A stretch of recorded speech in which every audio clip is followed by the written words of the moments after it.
আমাদের মহিপুর ব্রিজের পশ্চিম পার্শ্বে আমাদের এলাকার পাশে একটা পুকুর এবং পুকুরের পাশে অনেক কাশফুল, যেটাকে আমরা গ্রাম্য ভাষা কাশিয়া বলি, আমাদের আঞ্চলিক ভাষা কাশিয়া বা কাশিয়ার ফুল, যেটাকে বলা হয় কাশফুল।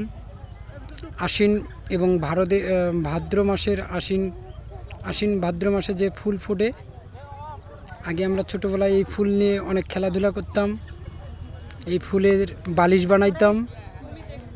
আজকে আমরা এই ফুলকেও হারিয়ে যাচ্ছে।